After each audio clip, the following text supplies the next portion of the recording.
Your Excellencies, distinguished guests, ladies and gentlemen, Assalamu alaikum wa rahmatullahi wa barakatuh. Welcome to our first ever virtual edition of #BISB. For those of you that don't already know me, allow me to introduce myself. I am Dana, BISB's Head of Simplicity.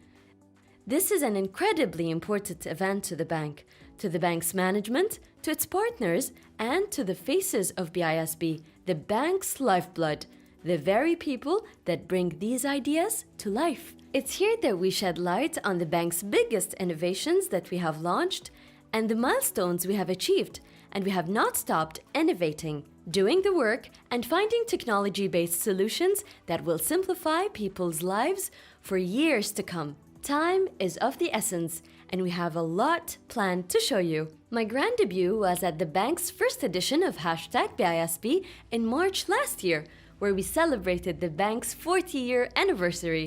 So it's with great honor that I have the pleasure to introduce to you our bank CEO, Mr. Hassan Jarrar. Thank you, Dana, for that warm introduction. Assalamu alaikum wa rahmatullahi wa barakatuh. I hope that you are all well. This year, we are delivering this event in a brand new way to all of you directly, whether you're home or office. Because in typical BISB fashion, we wanted to do things a little differently. Allow me the honor first of introducing our Chairman of the Board, Dr. Essam Abdullah Fakhru.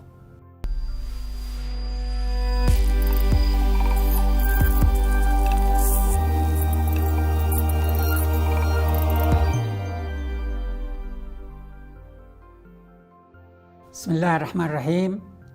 السلام عليكم ورحمة الله وبركاته. يسرني أن أرحب بكم في فعالية #BISB الرقمية الأولى، حيث يعتبر عام 2020 عام التغيير والتحول. لقد استطعنا خلاله اكتساب معرفة أكبر عن كيفية مواجهة التغيرات ومدى أهمية التكيف والتأقلم معها. وقد اجتزنا ولله الحمد هذه الفترة بنجاح، مع حفاظنا على قيمنا ورؤيتنا والتزامنا بكافة أهدافنا ومسؤولياتنا، وبصفتنا مؤسسة مصرفية رئيسية في مملكة البحرين، فنجدد التزامنا بالمساهمة بتعزيز تنمية الاقتصاد البحريني وتحقيق التطلعات والرؤى الاقتصادية للمملكة، مؤكدين حرصنا على الابتكار وسعينا الدائم لتطوير وتحسين خدمات زبائننا ونقلها إلى مستويات جديدة من التميز.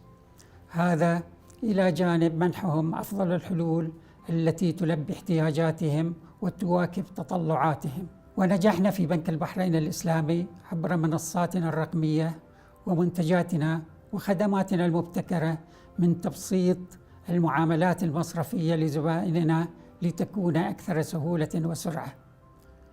وقد ساهم ذلك بتمهيد طريق رحلة التحول الناجحة للبنك ليواصل معها مسيرة التميز مع المحافظة على جذوره البحرينية والإسلامية.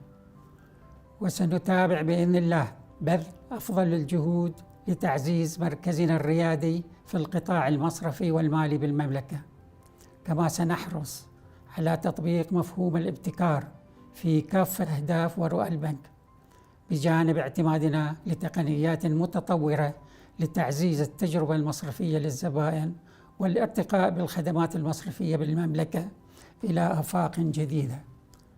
وعلاوة على ذلك سنستمر بوضع العنصر البشري في مقدمة أولوياتنا، بما في ذلك فريق عملنا الذين نعتبرهم ثروتنا الحقيقية في البنك. إننا فخورون بما أنجزناه سابقا، ونتطلع بآمال كبيرة للمستقبل وما يحمل معه من فرص وإمكانيات غير محدودة. وسنواصل النهج الذي مكننا من الوصول لهذا المستوى من النجاح، وسنظل ملتزمين بإخلاص لزبائننا ومساهمينا وشركائنا على مستوى العمل، وكذلك المجتمع ككل. هذا هو وعدنا والتزامنا، وسنثابر بعملنا في البنك لمواصلة الإبداع والابتكار.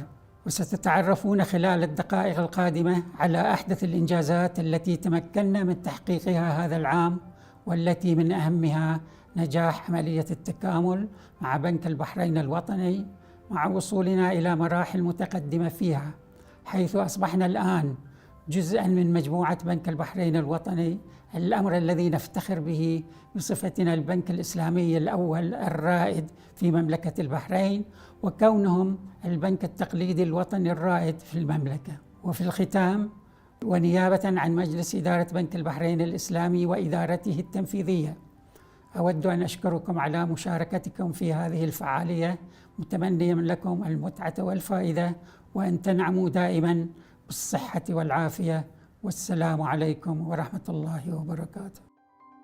Thank you, Dr. Assam. Today I'd like to talk to you about a couple of things that I'm personally proud of. The first is an event that is the first of its kind in Bahrain. It's a unique to the industry in Bahrain. You've heard earlier in the year about the acquisition of NBB of about 80% of the shares of BISB. BISB in the last 5 years has transformed itself significantly in just about every aspect of the business. We have gone from a traditional, classic, old style, mainly manual bank into one that has become a leader in the industry in terms of digitization, innovation, and setting the example for other institutions to follow. 5 years on, BISB was missing one ingredient, and that ingredient is what I call the fuel or the financial muscle. We've come to a point where we've squeezed every bit internally that we could out of this institution, but we've come to a point where we needed the financial muscle of another institution. That's when our new parent, NBB, came in. So you have the oldest traditional conventional bank in the country and one of the most stable, mashallah, NBB. And you have the first Islamic bank in Bahrain and one of the first in the region in the form of BISB. And even though each institution will remain independent, it'll remain its autonomy. One is an Islamic license, the other one is a conventional license. We've already begun to look at ways to amalgamate, integrate certain departments between the two institutions in order to derive as much synergies as possible. These synergies could mean cost savings, it could be optimization of processes, and it could be obviously exchange of information between the two institutions. So I am very optimistic about the future of the new banking group. We call it the NBB group. So now BISB is a part of the NBB group. BISB still has a sizable number of independent shareholders, about 3,000 of them. So in everything we do, the autonomy and the independence of BISB is assured, obviously, because of the interest of the minority shareholders. I don't have to remind you of the pandemic that the entire world has gone through, and obviously Bahrain is no different. We are battling a once-in-a-century event, but I am so proud to be in Bahrain under the leadership of the Bahraini government and the direction in which this country has taken to not only battle, but also to bring this pandemic under control. So much so that we become a fine example that the WHO and certain other UN agencies use as a best in class or best practice that we do. So really proud to be part of Bahrain. Our thanks, respect, and greetings go to the leadership, the wise leadership of Bahrain, for very wisely managing this catastrophe.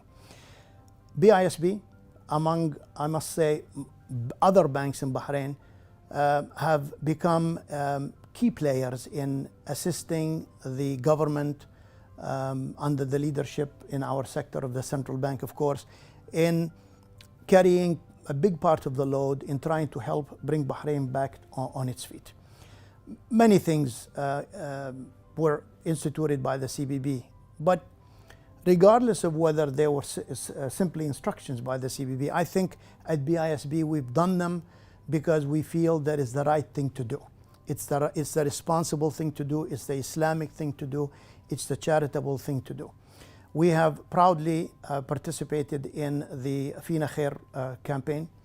We have proudly also assisted and stood by our customers, both consumer and corporate customers, in helping not only defer or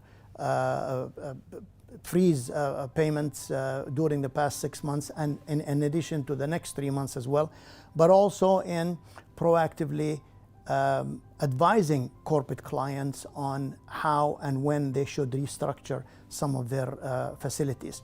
And we continue to do that until our day. Something I am particularly personally proud of is the way we wanted to show thanks to the frontline people of Bahrain, the medical crews who put their lives on the line, those who haven't seen their families and loved ones for possibly days and weeks. During the past Eid, as a small goodwill gesture, we gave them the idea, and that was in the form of cash into their BISB accounts. As I said, it's a small thing to do, but we felt that it contributed greatly to the overall efforts of the country. We continue to assist. We continue to be part of this. The whole industry continues to be part of the COVID-19 battle. Inshallah, together we will overcome this in Bahrain. We've all heard the term the new normal. Well, I think you'll agree with me that there are very few things in the world that are normal anymore. We have come to have to learn to do things differently in just about everything that we do. There are industries, not just in Bahrain, but globally, that are disappearing as a result of COVID. Consumer behavior has shifted drastically as a result of COVID. People go out less, people spend less, travel is almost non-existent. So all in all, consumer behavior has changed. This in turn means that we as institutions, banks included of course, we have to adapt to the way we do business with our customers.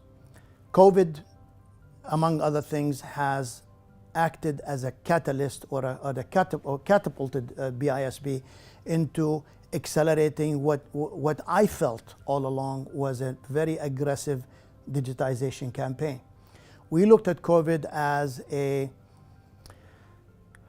main driver to expedite the digitization of everything that we do with customers. For many reasons. I can tell you it's to save costs or to become more efficient, but the number one priority during COVID was the safety of not just BISB employees, but equally or even more importantly, the safety of BISB customers. So we did not want customers to assemble in large numbers in the branches. We did not want customers to touch paper. We did not want customers to touch paper money. All for the sake of their safety and the safety of our employees. So what we learned is that we are capable, once we put our mind into it, we are capable of changing our behavior. We are capable of accelerating in providing digital services to customers, which will ensure their safety and ensure the survivability and the safety of the BISB employees. In the next few minutes, I will go over some of these services that we have devised because of and after COVID as part of all the learnings that we have gained because of this crisis that the whole world is going through. In the next few minutes, allow me to take you through some of the innovations that BISB has achieved in 2020, and then we'll talk about what's next after all these innovations. You know, one of the most unpleasant tasks for customers that bank asks them to do is something called updating the customer information, or internally in banks we call it KYC. That stands for Know Your Customer. Every year or every 2 years, depending on the classification of the customer, the bank asks all of their customers to send updated identification information so that the bank will have proper IDs for all these customers.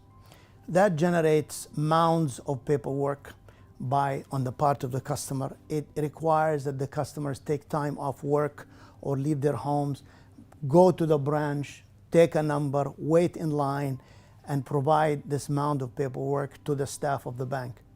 In turn, the staff of the bank becomes very, very busy in handling all of these mundane requirements of updating the KYC. Well, one of the things we've done at KYC to completely kill this whole transaction is something we call eKYC. And for that, I'd like to genuinely thank the Ministry of Information and Commerce, who have worked with us in giving us access to databases so we can utilize this information. So, as a BISB customer, when you get a notification by SMS or email from BISB saying it's time to update your information, all you have to do is log on your BISB mobile app, take about 3 to 4 minutes to upload the documents that are required, and then you push send, and the process goes to BISB. Incredibly comfortable, safe, and look at how much time that we're saving our customers. In February of this year, we installed what we call self-service kiosks. And we did those before COVID. And can you imagine how valuable those are after COVID when we wanted to minimize human contacts? In a nutshell, these kiosks are machines that are designed by the staff, the technical staff of BISB. We've placed them in all of our branches. And this kiosk can allow either a new customer to start a relationship with BISB or an existing BISB customer to avail a multitude of services from BISB. You get as simple as a statement, you get a checkbook, you can print a replacement card, you can apply for facilities, and so on. So in the days of COVID, that's even become more valuable. What's better is that none of these kiosks that you will see will have a brand name on it. We did not buy it from the world-leading manufacturers. What we've done is our IT staff made a trip to another country that manufactures these shells. We bought the shells, we had them painted in the bank colors, and the inside, the brain of these machines is Bahraini, homemade, home designed, home installed by the staff of BISB. Something I'm very, very personally proud of. In April, we introduced something called Cash Against Card. Log on BISB mobile app, and you have the ability to transfer cash from your BISB credit card into other BISB current accounts or savings accounts. This is a unique, one-of-a-kind service in Bahrain. Tajuri is a popular product with our customers at BISB. And people go through circumstances. So in certain cases where customers have an urgent need for money, most of the time they will go and liquidate that Tajuri, either with us or with other banks. With BISB, if that is the case, you don't have to liquidate the Tajuri and possibly lose out on maybe winning a nice prize end of the month or end of the week, depending on the scheme. What you can do at BISB is we'll give you instant finance against that Tajuri for a nominal fee without you having to liquidate. In partnership with Benefit, and this has become also a very valuable service during COVID, we have launched what we call the Tap and Go card service. In order to eliminate human contact, you simply tap your card or you wave it in front of the point of sale machine at the merchant, and the transaction is consummated. Less human contact, and obviously means much more safety during COVID. Open banking has been a focus area by the Central Bank of Bahrain. At BISB, proud to say that in cooperation with a local Bahraini firm, Tarabut Gateway, BISB now offers open banking, or what we call account aggregation services. Simply put, you can log on your BISB account on your mobile app, and you can link your accounts at other banks so that with one screen of using your mobile phone, you can actually see with full transparency all of your accounts at BISB as well as other banks. Last year we launched the account opening process using a selfie. Simply by using your mobile app, you can open a brand new account or an additional account at BISB. This was one of a kind at the time. This year we've done better. This year we decided that we are able to build the same service for corporates or business customers. So as the owner of a sole proprietorship in Bahrain, you no longer have to go to the branch, bring a bunch of paperwork with you to open a bank account. It'll take you 5 minutes to open a bank account instead of what used to take anywhere from 1 to 3 weeks, not just at BISB, but at most other banks. So what's next? What will innovation look like during or post-COVID? For that, please stay tuned. Our panelist will be delving into a discussion about what the new picture of success looks like. With all that we know now, what does innovation truly looks like in a post-COVID landscape? To His Excellency Khalid Al-Rumehi, CEO of Mumtalakat, who has first-hand insight into diverse sectors across the Kingdom of Bahrain. How do you think COVID-19 has affected economic growth in the Kingdom and beyond? With the COVID-19 igniting digitization even further across multiple industries, is this trend more of a challenge or an opportunity? Well, I think the Kingdom is no different than any country in the world in terms of how COVID-19 has impacted our economy. What COVID-19 has done, probably similar to what you would see in any country going through a disaster, a hurricane or an earthquake, it's destroyed supply and demand at the same time. We saw airplanes grounded, restaurants stopped, factories stopping production. People are not buying clothes, they're not buying coffee, they're not traveling. So that kind of demand and supply shock that happened globally, not just in one country or in one region, but in every spot in the world, is unprecedented. And that supply and demand shock happened here, and it happened in every country in the world. So now I think, and it will bring me to my point on technology, now I think we are seeing supply come back on stream, in some countries faster than others. The question is, how will demand come back? Will people buy in the same way that they used to buy? Are you going to buy as much in the shopping mall, or are you going to spend more on e-commerce? Are you going to, now that you're more comfortable transferring money through a benefit pay or a Apple Pay or what have you, are you going to go to your branch? Are you going to now expect to do more through technology? Are you going to now be more comfortable with telemedicine? And therefore, will you really want to go to your doctor? So the question that I think we are all evaluating is, how will demand come back? And because supply is coming back, and I think the challenge for every company is, can you still provide your products and services in the same way that you did before COVID? What I think COVID did, to bring you to your question about technology, is it has accelerated technology adoption. Some estimates are by 50%, by 5 years.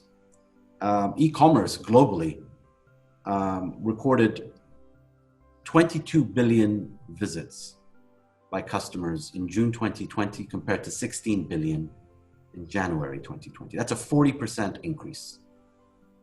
E-commerce revenues grew to about 6.5 trillion or expected to grow to 6.5 trillion in 2022. All of these would have happened. There's no doubt that you would have seen a customer adoption of these trends. It's just been accelerated now. I know that I've seen uncles and aunts and sometimes grandparents that you would never have expected them to use, fintech or banking electronically, now tell you they have done that. So that customer adoption is accelerated. Some estimates are by 5 years. The opportunity And the challenge is whether a company, whether it's a manufacturer or a bank or a university, can adapt to that customer shift or not. And I think the opportunity for those companies that adapt quickly is that they will capture new customers, they will capture market share, they will have to pivot and accelerate like the customer, what they were planning. If they were planning in 3-4 years, they need to bring that forward. They will have to be agile, and they will have to understand how technology can help them both reach that customer and also reduce cost. I think costs will increase on certain businesses. In our region, we certainly see a shift away or just a decline in oil prices that has affected every government in this part of the world. Probably a faster adoption in the West of green sustainability and green policies. I still remain optimistic about the region. I think even whether you're an aluminium producer or you are an oil producer, nobody's saying oil will disappear, but you have to adapt. And technology, we think of technology as digital banking or buying online, but it's also about using technology to manage your business better, supply chain management, energy efficiency. And I think companies will have to look at how they adapt to a model, a global model that has shifted the sands and accelerated trends that were going to happen 5 years from now.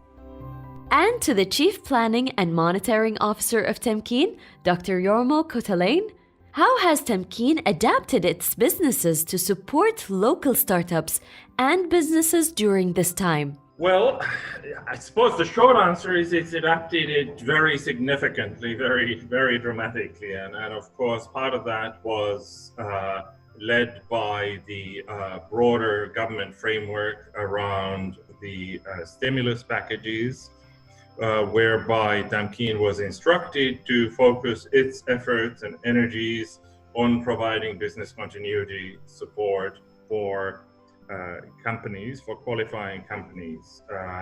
So we've been operating with a much narrower toolkit than usual for understandable reasons. Obviously, the objective was to minimize disruptions to economic activity, mitigate job losses, etc. I think that the benefits of sort of smoothing the curve here and working towards greater continuity have served the startup community as well, though, in the sense that obviously our support for some elements of the ecosystem has continued. And that includes, for instance, the active accelerators. We've continued to work with incubators. We've still continued to invest in awareness building, etc.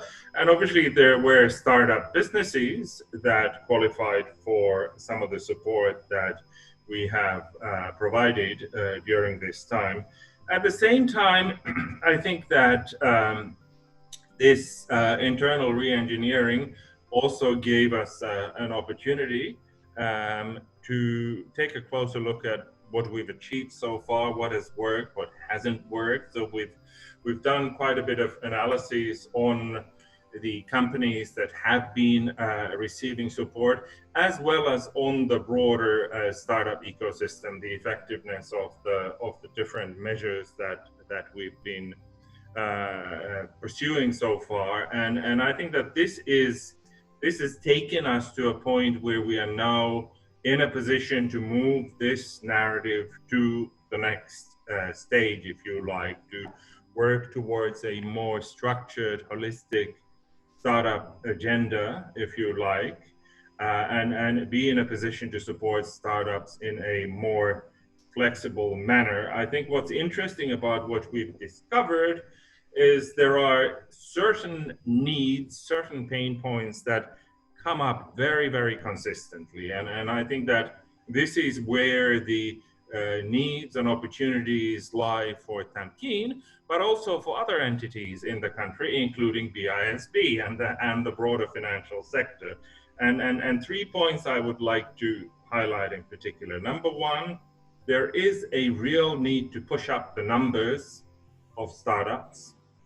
The good news about the pandemic is that there is a bigger range of real economic problems to solve than there has been in a long time. So we'll be able to move on from the food delivery apps, if you like, been there, done that, and look at a broader range of relevant questions and relevant business needs.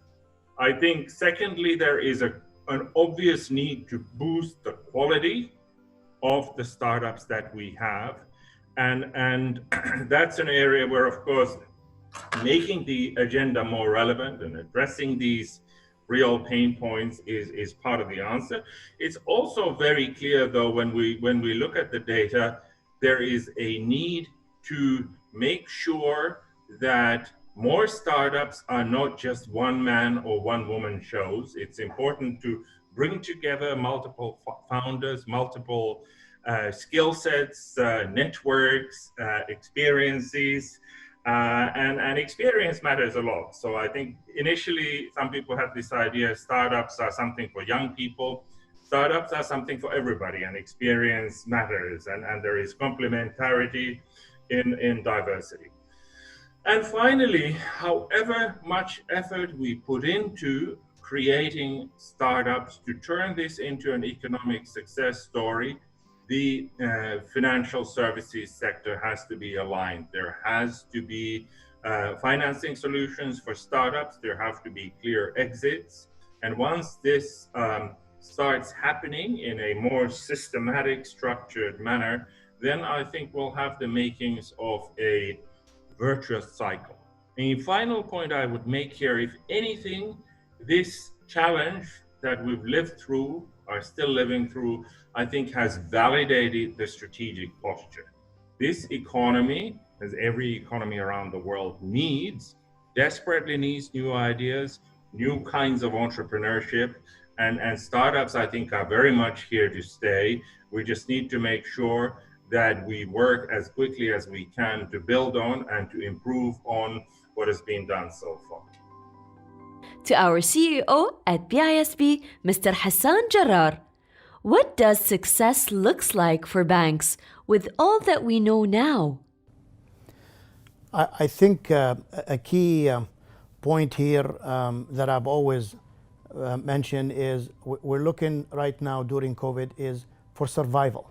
We need to stay afloat. We need to stay healthy.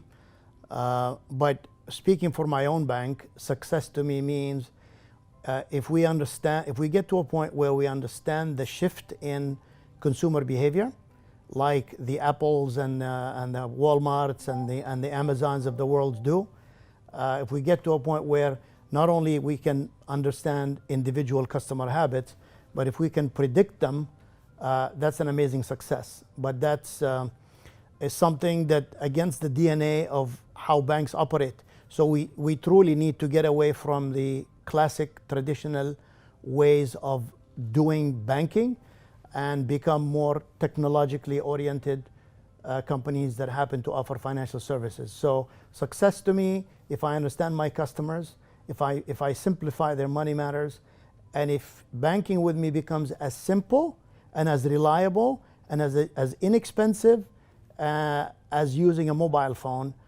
to me that's huge success. To our guest panelist, can you share with us your final thoughts on how you perceive the future of innovation and how do you project the impact of these changes in the local market? His Excellency, Mr. Khalid. I think my final thought on innovation is that, we talk a lot about innovation. Every conference, every panel, people pay lip service to this word. The question is, what are we doing about it?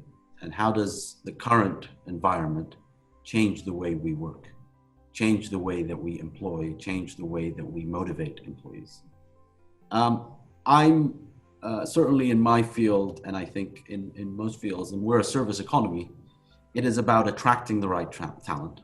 It is about retaining that talent. And it is about ensuring that our universities are training them so that they are employable. I think the first innovation that we need to do is in how we train and educate our employees, and how we do that in the in our universities and so forth. I think anybody who's looking at technology right now, so I've talked about accelerate technology. You need to do that with people. You need to do that with individuals who know how to code, but more importantly, how to problem solve. Now, if you look for those individuals in our country, in the kingdom, but also we're not alone, in many countries of the world, there's a shortage. I think we have enough lawyers.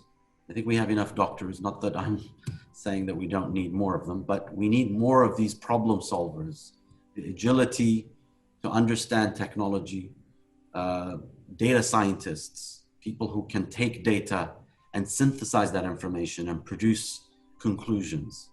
We need vocational education that educates people quickly and makes them fit for the workplace. So the innovation that we need to first do is in both our training and education.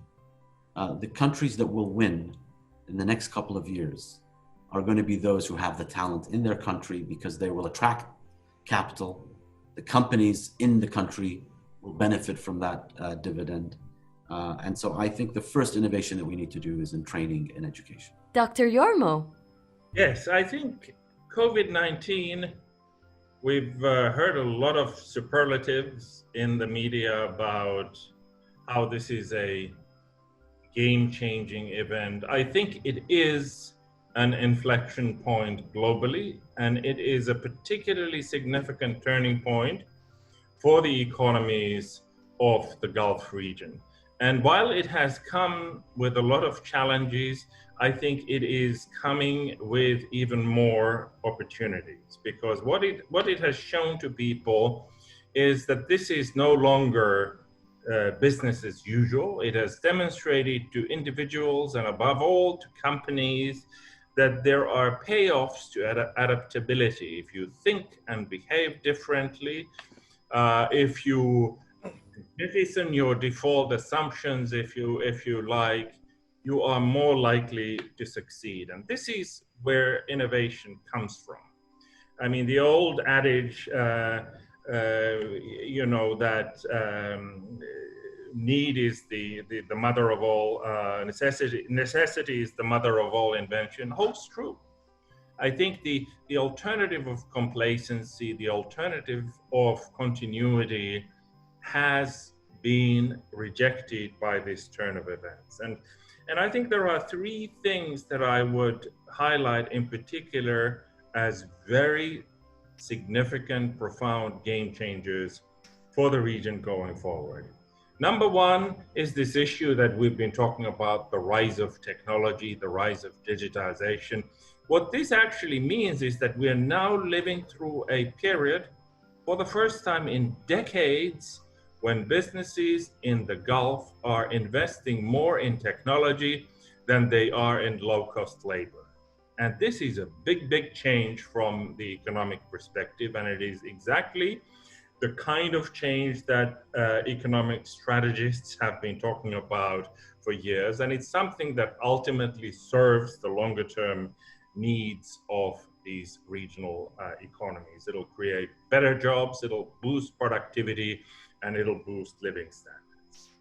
Secondly, it has forced people to become more responsive, more dynamic. We know that for years, many companies were able to operate in a static manner because they had a lot of control over their input costs, whether because of subsidies or low-cost labor, while they were able to benefit, of course, from market prices for their outputs. Now that margins have been squeezed and market realities and customer behavior has changed, you have to adapt, and those people who are adapting are reaping the benefits and are inspiring others to follow. And it is from this kind of inherent dynamism, a new kind of more agile business culture, that ongoing improvement and ongoing productivity gains come from. And productivity globally is the key driver of living standards in the long run. And there's a lot of room for improvement. Now this is beginning to happen. Thirdly, I think there's an interesting story that we're also seeing in the labor markets, because one of the things that COVID-19 has challenged head on is the old idea of 9 to 5, sit at your desk or go to your physical location of work. We've seen that people and businesses have been able to adapt to remote work, to flexi-time work, to part-time work. And in terms of achieving inclusive growth, we know, for instance, in the Gulf, women have been participating less in the labor force than men, for all the obvious reasons that we know. If we can now move to a way of living where it is possible for women to work from home with more flexible timings, with much less rigidity about the way they work, call it the gig economy, call it flexi time, whatever you want to call it, it means that in effect we are creating more employment opportunities, and we are beginning to move the Gulf labor markets in the direction that labor markets globally have been moving in for a long time. The good news about all of this is that while people have some anxieties about, what's happening to the kind of old-fashioned full-time jobs, labor markets that are more flexible are also labor markets that are more inclusive. And this is ultimately what we need. Mr. Hassan? We speak of innovations and we speak of startups almost in the same breath. To my mind, I think Bahrain is geared, and unfortunately COVID has been a catalyst for us to do that, for our young people to become more innovative. And like Dr. Yarmo said, it's not just about the food delivery services, but we cannot miss out on this fintech revolution. We cannot miss out on the latest technology revolution. For that, I think leaders of banks, organizations, companies, and so on, they need to take ownership of the cultural shift of the mindset and how people think in this country about everything. We need to make sure people know that it's okay to fail, but you fail quickly. You fail quickly, so you can come back and learn from it and try to do it again. It should no longer be a stigma that somebody fails. I think for us at BISB, we've taken the lead pre-COVID. Inshallah, we'll continue post-COVID of doing our part in helping young Bahraini startups, in so many different ways. We will be hosting teams of young startups and technology startups, not just the old classic industries. In certain locations, once we have a little bit more safety to do that, inshallah, post-COVID. But we need to learn from our failures. We need to give our young people the room to do what they want to do, because doing things the old way is no longer valid. And by the old way, I mean January of 2020. You know, the world is changing so quickly.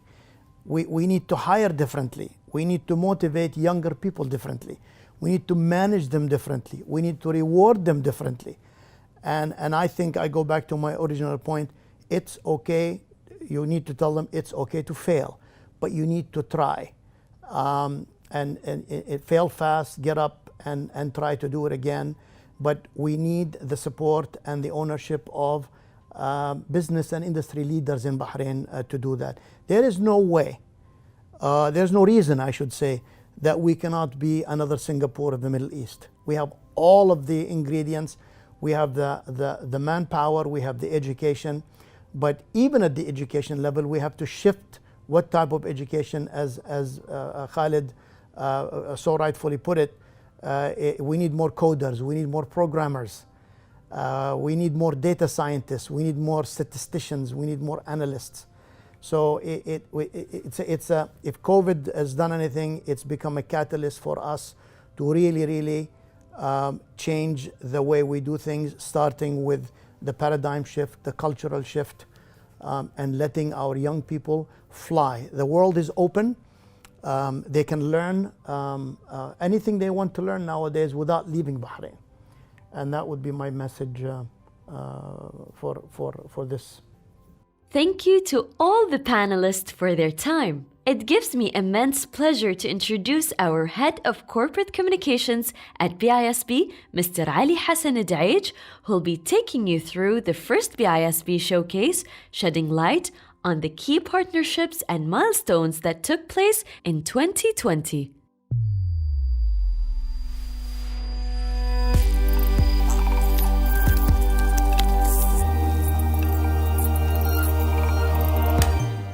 Assalamu alaikum. We made a promise when we launched the Refresh BISB brand last year and took bold step and never looked back. Our business vision was built on this. Our DNA, our brand values and guiding principles as a bank was born from this. And all our people work hard to achieve this. Here are a few of our bold success stories this year.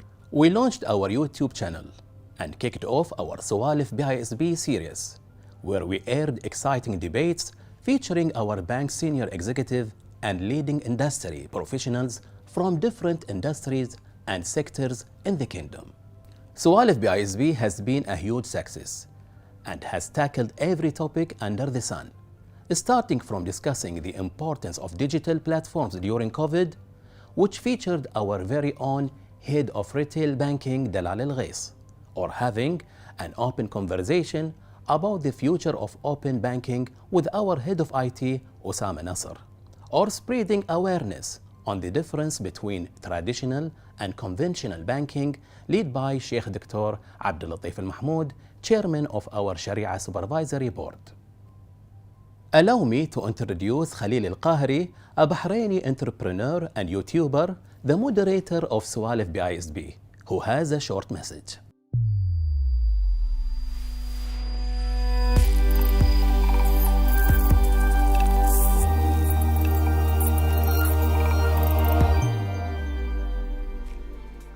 السلام عليكم، معكم خليل القاهري، رائد أعمال وصانع محتوى. أرحب في حضوركم الافتراضي اليوم.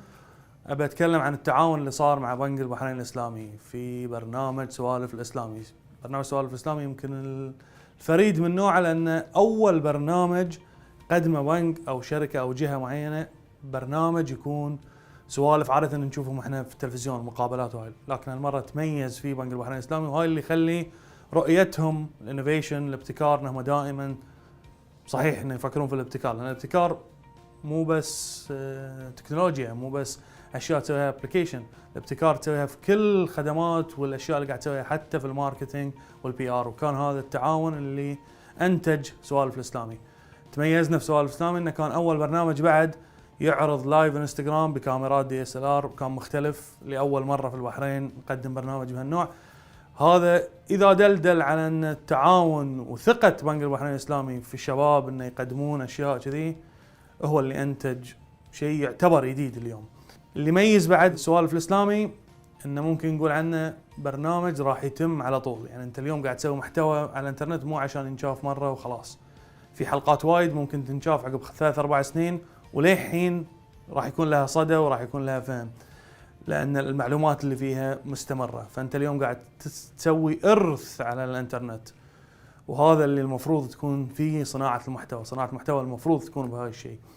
في الأخير قبل لا أختم أبي أشكر بعد تيم التسويق والبي آر على صبرهم، على تعاونهم، على انفتاحهم للأفكار.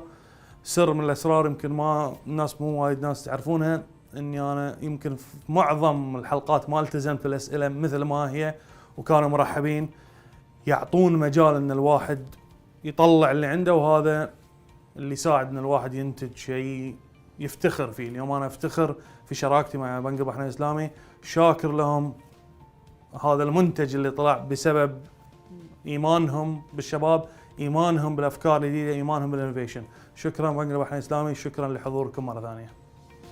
We kicked off another series on YouTube, خوش كلام, featuring one of our senior RMs, Nasser Al-Tattan, simplifying complicated financial topics that matter to our customer and the public in general. This year we launched initiatives under Jude, our CSR platform, which we introduced to you all last year, focusing on 2 pillars, education and innovation. partnering up with Bahrain Polytechnic, providing support through our Zakat Fund by donating laptops to a select number of students during COVID.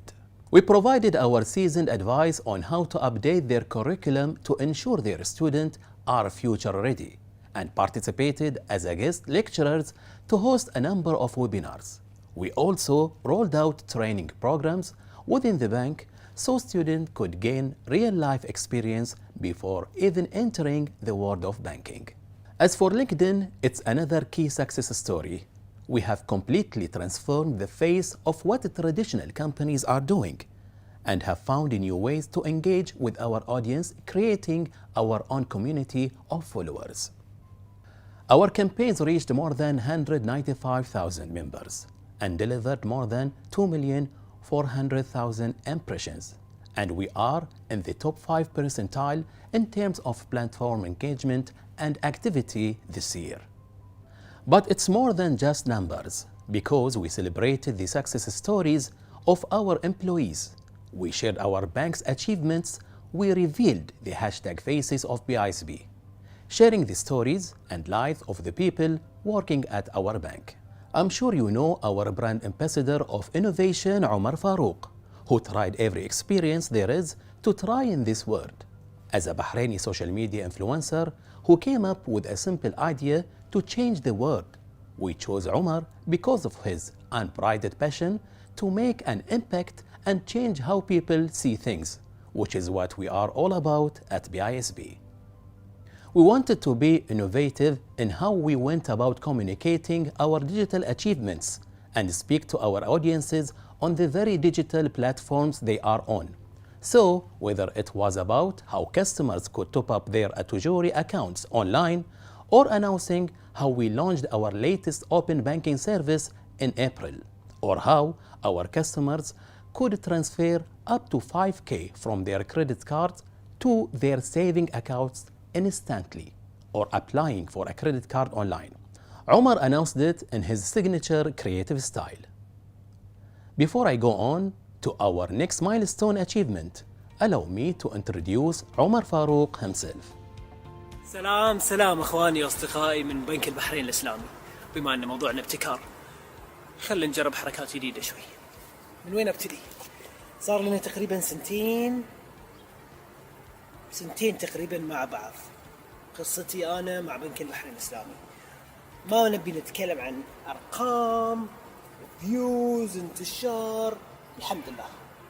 لا، ابي اتكلم اكثر عن تعاملي الشخصي مع ناس صاروا اخواني واصدقائي واكلمهم حتى بشكل يومي، اربطها واتكلم عن الكل هني، من السكيورتي اللي عند الباب الى ابو امين الى دلال الى الايفنت العيد الوطني اللي يتلكم ورقص وياكم ليوه، كل هاي الاشياء الجميله. اذا بنتكلم عن الابتكار،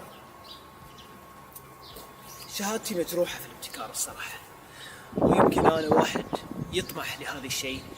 اشوف ان بنك البحرين الاسلامي بالعكس يرضي طموحي ان ناس ياخذون الخطوه ويروحون بكل جرأة لخطوه الابتكار هذه.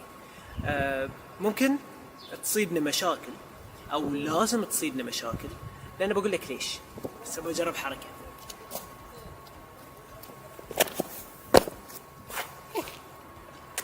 اقول لك ليش، لان انت لما تقود مسيره الابتكار والابداع قاعد تجرب اشياء جديده، قاعد تجرب حركات جديده، وهذه يمكن توديك في اغلاط، قصور، اشياء ما تصير بيرفكت، مع ان احنا كلنا نحب البيرفكشن.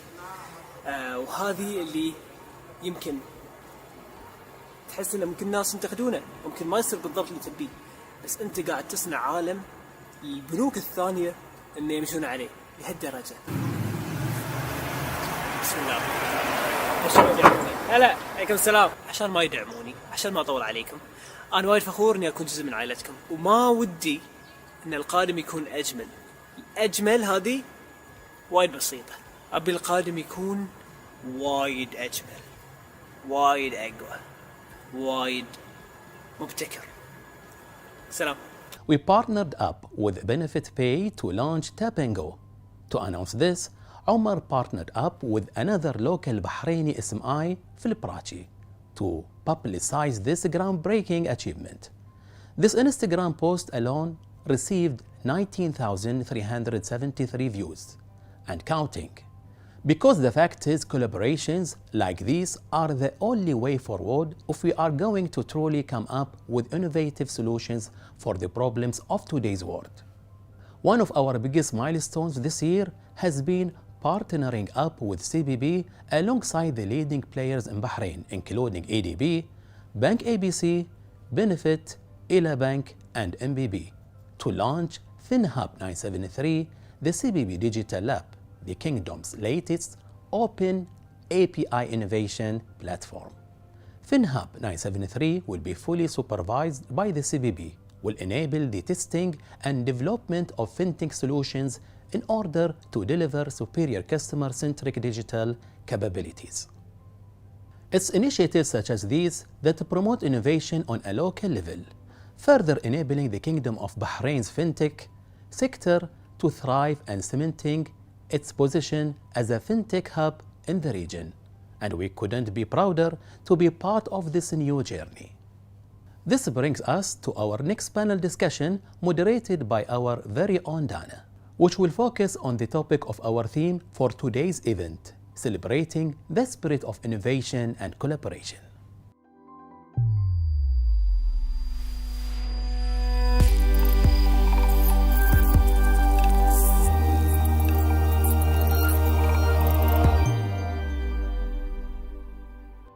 The theme of this event has been all about celebrating the spirit of innovation and collaboration, which is the exact topic of our second panel discussion today.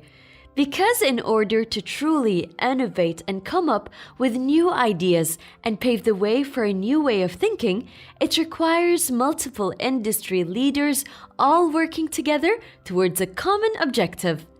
Our panelist for this session is Mr. Abdullah Al-Muayyad, CEO of Tarabut Gateway, who built his entire company on the principle of empowering everyday individuals and enabling them to make better financial decisions by giving them the right digital tools to understand their financial information. Mr. Abdullah, tell us more about the journey that led to launching open banking in the Kingdom of Bahrain and your experience with the CBB's regulatory sandbox. What are the next steps for Tarabut? Well, Tarabut Gateway was established 3 years ago. People generally have more than one bank account in the GCC. We wanted to basically embark on establishing and solving that problem. We started by looking to integrate into banks and trying to support banks on giving and developing a customer experience to really allow customers to see their various accounts on a single platform. We then realized that there's a deeper opportunity here and a deeper issue or a challenge that we can solve, which is really create an open API infrastructure. At the time, it hadn't happened in the GCC or in the MENA region. We started exploring the opportunity with the Central Bank of Bahrain about open banking, what it's all about. We started hiring people internationally that have been on this journey before. We launched open banking, we got into the sandbox. The CBB liked the idea, and we started developing the technology to be able to do it. Gladly so, I think today we are the largest open API and open banking platform in the MENA region. Just about 3 months ago, we were able to close our first round of finance, bringing in some of the leading venture capitalists and venture capital firms all the way from London to Abu Dhabi to the US to Bahrain to invest into TG. What's next for TG is we are now established in the UAE. We're licensed by the ADGM, DIFC as well. We're hiring. We're hiring about 25 people in the next 3 months alone. We've expanded our operations in Bahrain. We have POCs going on with some of the largest financial institutions in the MENA region, including Standard Chartered Bank out in MENA, including National Bank of Kuwait. And we're super excited about the work that we've obviously done with BISB as one of the pioneering partners that have supported us from day one to get us to where we are today. So we're in our growth stage. We're doing another round of financing to reach our growth and scale up our operations to the rest of the GCC and even beyond. To Mr. Hassan, what do you believe the future of digital solutions to be for Bahrain? Has the adoption of digital platforms changed with all the things considered in 2020? First of all, I think the best thing about this partnership we have with Tarabut is, you've got the oldest Islamic bank in the country joining hands with a local Bahraini-owned company. This is not Microsoft or IBM or Oracle. Maybe I should say yet, Abdullah. But to do it with a local Bahraini company is just, to me, is an absolute icing on the cake. So I am very, very proud of the fact that we and this is a target for BISP, to continue to engage with local Bahraini companies or Bahraini talent. The future of digital in Bahrain is, there's no way back right now. Pre-COVID, everybody was pitching digitization and online and so on. I think post-COVID, it's either you digitize or you die. I see a lot more companies going towards online or e-commerce, but certainly not enough.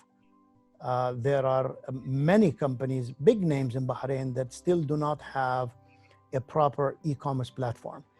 There are a few aggregator e-commerce that give you lists of all these sellers, but I think we still have a long way to go. Now, COVID has accelerated the need to digitize.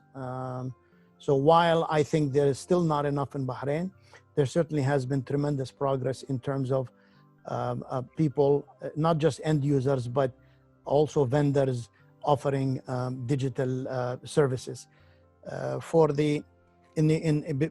Pre-COVID, we used to say, well, it's for saving costs, it's for targeting millennials, it's for this, for that. But post-COVID or during COVID, it's basically for personal safety. You want to minimize human contact. You want to minimize touching papers. You want to minimize touching banknotes.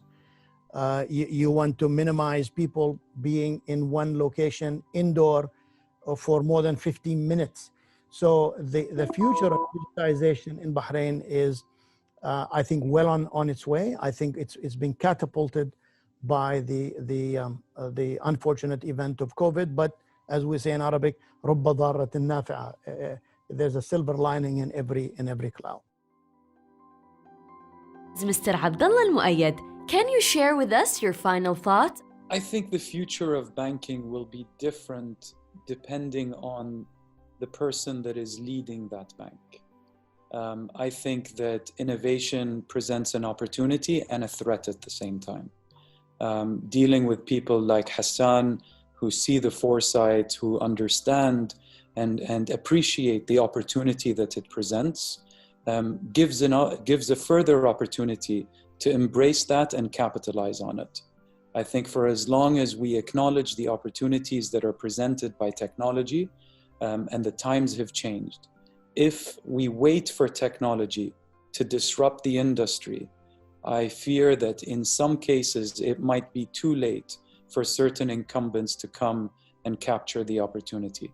We've seen this in many different industries in history. We've seen this happen to logistics. We've seen it happen to the F&B sector. We've seen this with the introduction of hospitality, with the introduction of Airbnb. Banking is no different. The only difference here is in the banking sphere, we have the opportunity to learn from other industries. And if we don't, then the technology is coming regardless of whether we are prepared for it. We can take the Kodak example as a perfect one for that case. Banking is no different. It will present the greatest opportunity. We hear about things like the future bank is going to be a faceless bank, or banking as a platform, and the importance of AI analytics.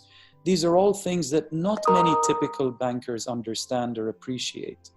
As long as we don't change that mindset, it becomes a threat. But if we as bankers start reinventing ourselves and appreciating that there's a further opportunity for us to capitalize on, then I think it presents the best opportunity that the banking world has seen, at least in the last decade. I absolutely agree. You know, Bill Gates said, you know, we need banking, but we don't need banks. I think banks need to realize that while there is threat and competition comes from other competitive banks, but the real threat to the existence of classic banks comes from non-banks. Now, watch the bank of Facebook, watch the bank of Amazon, watch the bank of Google, all these companies are who have billions of cash, and they have mounds of data and research and the ability to do whatever they can do or they would like to do. So you have these two forces, the resources and the know-how. And I think the competition to banks will be fierce from the non-banks.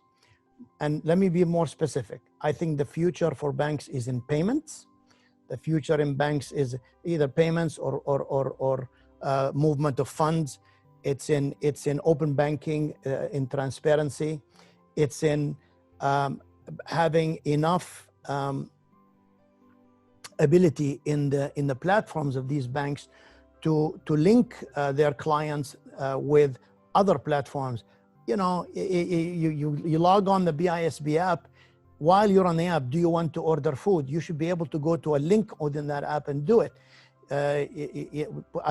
You want to, and thanks to Tarabut, you want to check your accounts at another bank, you can still do it from the BISB app. So I think the future of banking has to do with banks need to stop being banks. They need to try their best to become technology-driven companies that happen to offer financial services.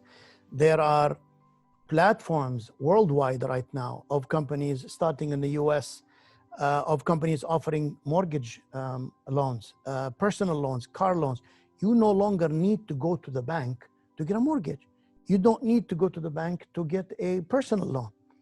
And the WeChat app in China is the biggest threat to the existence of any financial institution worldwide. Can you imagine what a bank would look like when you put them next to the capabilities of WeChat? So it's the shedding the skin of the way of doing the banks used to do it classically, and just looking at these young companies and learning the way these companies think, the way they plan. And most importantly, rather than look at these companies as adversaries or competitors, join hands in some way or the other and begin small steps in learning how to transform themselves into more tech-savvy organizations. Thank you once again to our panelists for your time, and this is where I leave you today. Allow me the honor of handing the floor over to our CEO, who'll be wrapping up today's session.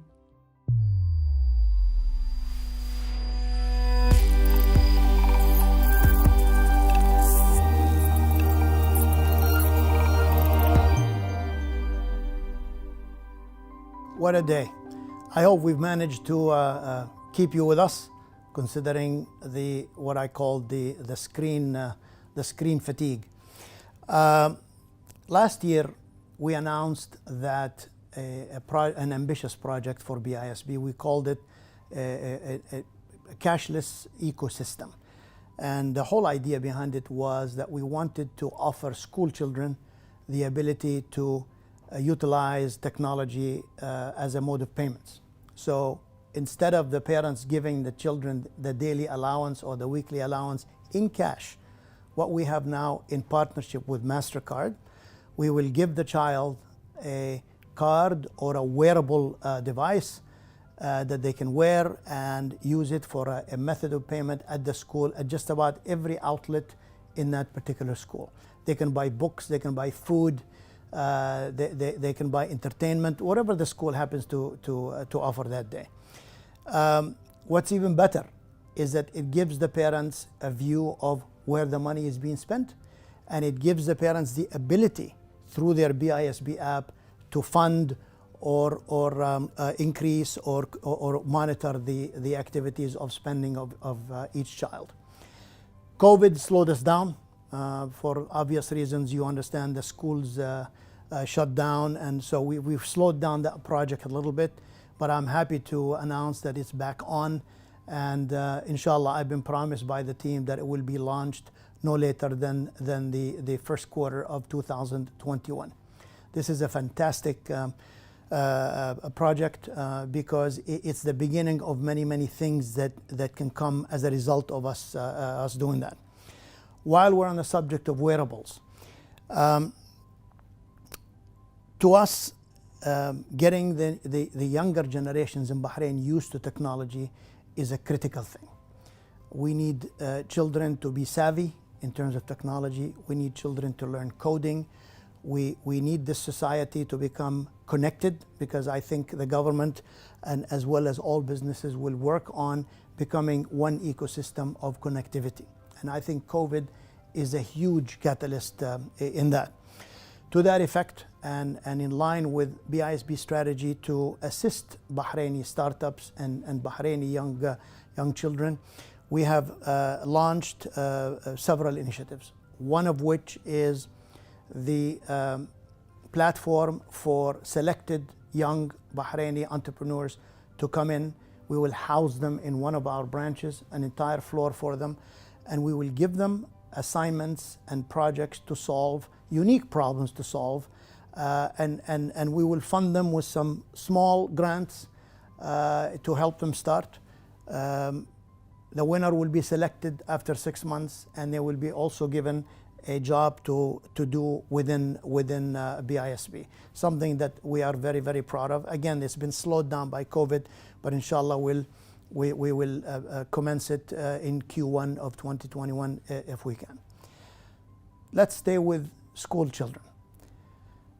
One of the things that we wanted to do to encourage the utilization of wearables is a point system.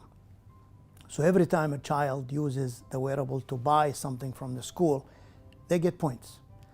And they get these points for buying for buying books, learning supplies. They get points for buying things for wellness, sporting goods, and so on and so forth. And the last thing, which we could not avoid, which is gaming.